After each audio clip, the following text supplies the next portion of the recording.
10 minutes after I pulled into my new driveway with a rented moving truck, the HOA president walked up like she owned my front yard and called 911 on me. 3 months later, that same HOA wrote a check for 6 figures and hauled their precious gazebo off community land they never owned.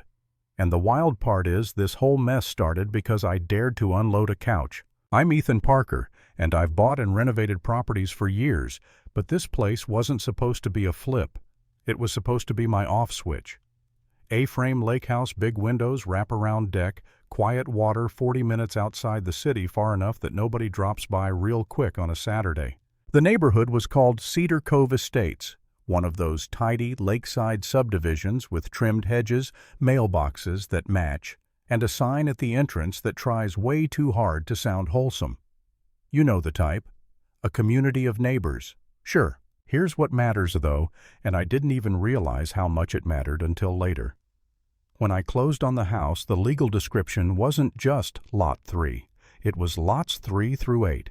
6 lots all side by side stretching along the shoreline like a private ribbon of lakefront. I remember calling my attorney, Michael Reed, and saying, "Hey, is this normal?" And he goes, "It happens. The previous owner bought them together decades ago and never split them.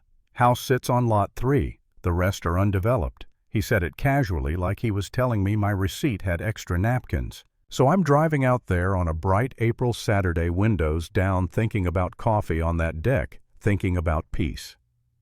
I back the 26-foot moving truck into my long driveway, hop out and start unloading. I'm 10 minutes in one box, 2 boxes a lamp, and I hear heels on pavement. Fast heels, purposeful heels. A woman power walks up my driveway like she's late to fire somebody. Mid-50s athletic build, crisp vest hair, cut in that I speak to managers as a hobby style. Her face is tight controlled, already annoyed, like I personally ruined her morning. She doesn't say hello. She doesn't ask a question. She points at my truck and says, "This is private property. You can't park that here." I blinked, still holding a box. "I'm moving in. I own this house." She sets her hands on her hips and tilts her head. "You own Lot 3. That truck is on Lot 4. I actually looked down at the driveway like it might have moved while I wasn't watching. "This is my driveway. Lot 4 is community green space," she said, slow, like explaining gravity. "No commercial vehicles. You're blocking the view corridor." That phrase, view corridor, should have been my first clue. People don't say view corridor unless they've been arguing about property lines for fun. "Ma'am," I said, keeping my voice calm, "it's a moving truck. It's not commercial activity. I'm unloading my furniture." "I don't care what you call it," she snapped. "Move it immediately or I'm calling 911. And I'll be honest, I laughed. Not because it was funny, but because it was so absurd my brain didn't have another response ready. "You're going to call 911, I said, "because I'm unloading a moving truck into my house." She stared at me like I'd just confessed to a crime. 5 minutes. Then she turned around and marched back to the house next door like she was clocking out from being reasonable. I went back to unloading because there's no way a grown adult calls 911 over a moving truck. No way. 4 minutes later, I hear her voice at the end of my driveway, loud enough to make sure I heard every word. "Yes, I need to report trespassing. There's a commercial truck blocking our community green space. Cedar Cove Estates, 123 Lakeshore." I froze mid-step with the lamp in my hands.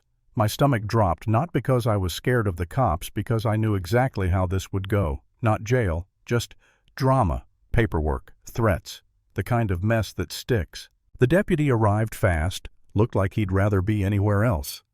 Late 20s, tired eyes stepped out, scanned the scene boxes, a moving truck, me standing there looking like a guy who just wanted to own a couch in peace. "I got a call about trespassing," he said. "That would be her," I said, pointing. And right on cue, she appears again, arms crossed, satisfied like she just called in air support.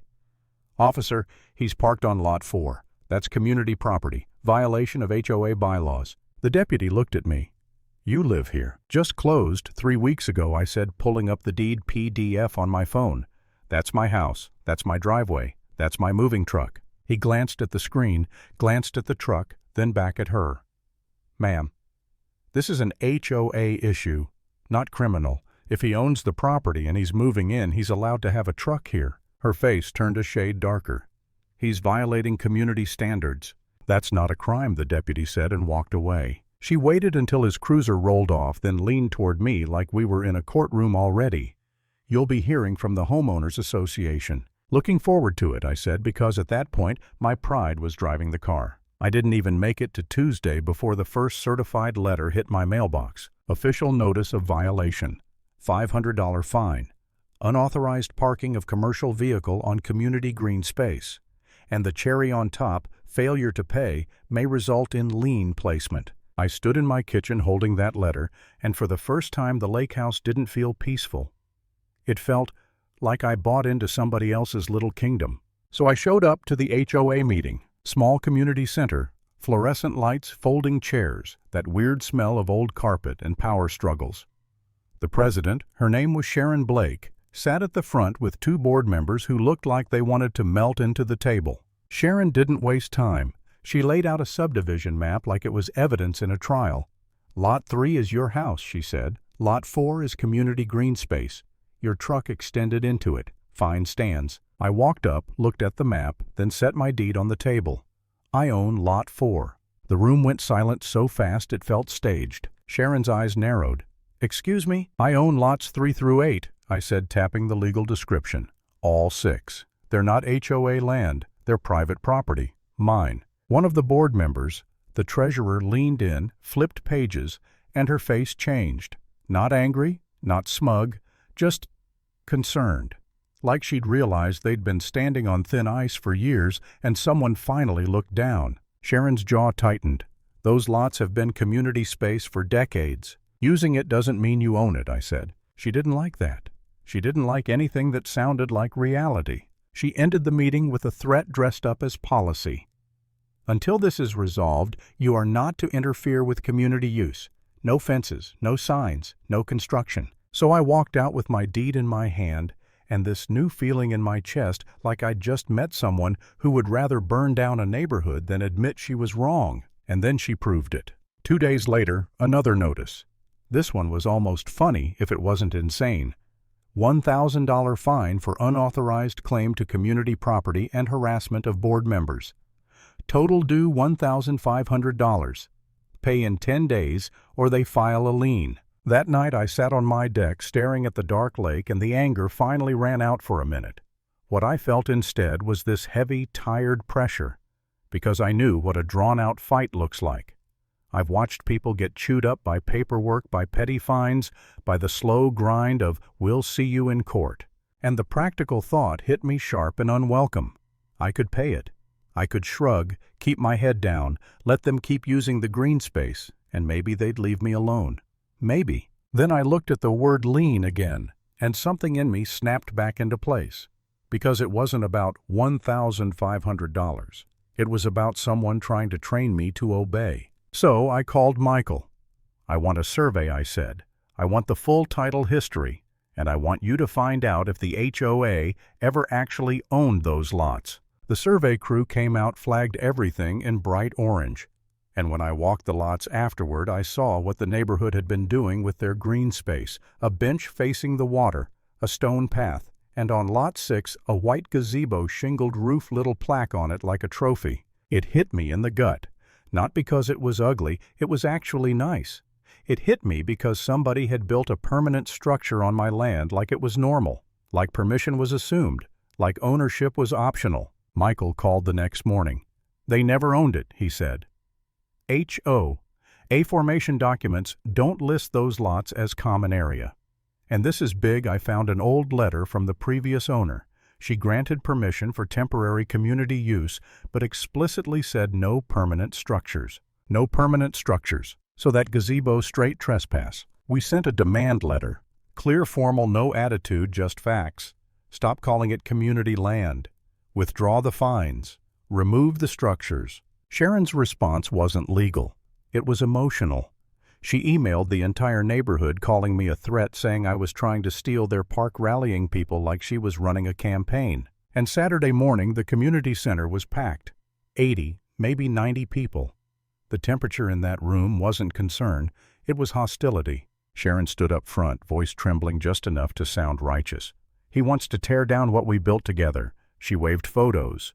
Kids' birthdays, picnics, little sunsets by the gazebo, Memories, real ones like emotional ammunition. I stood up and kept my voice calm because if I matched their heat, I'd lose the room instantly.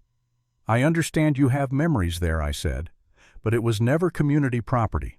The deed is public record. The previous owner let you use it. That's different than owning it." Someone shouted, "You can't just buy our park." "It was never your park," I said, and the room erupted like I'd slapped somebody. We left before it got uglier. That night my survey stakes were yanked and tossed into the lake. My signs were ripped down, and my truck parked in my driveway had paint splashed across the hood in angry streaks. That's when the situation stopped feeling like annoying HOA drama and started feeling like a line had been crossed. Court came fast after that. Depositions, documents, emails. Sharon sat across from my attorney and under oath admitted she had no deed, never checked ownership, just assumed the lots belonged to the homeowners association because everyone knew. Then my attorney slid one email across the table, an email Sharon wrote to her board about why she really wanted to fight. If I developed the lots, she'd lose her lake view. Her property would drop tens of thousands. She went pale, and at the hearing the judge didn't even let it breathe. "Permission defeats hostility," she said flat and final. "Adverse possession fails." Then she set a trial for damages and trespass. At trial the evidence was clean. Chain of title mine. Letter granting permissive use real. Gazebo built in violation of it trespass. When the judge looked at Sharon and said, "You pursued this primarily to protect your own property value," Sharon opened her mouth, then closed it. The ruling landed like a hammer. Ownership confirmed, structures removed, damages awarded, attorney fees paid, injunction against the HOA claiming those lots again. And the last image I have of Sharon Blake in that courtroom is her standing there, smaller than she'd been in my driveway, staring at the papers like they were written in a language she refused to learn. 2 days later, the neighborhood held an emergency vote. Sharon was removed as president. I didn't celebrate. I didn't wave. I just went home, stood on my land, and watched the lake in silence because that was the only thing I wanted from the beginning. Lesson property law doesn't care who yells the loudest. It cares who holds the deed.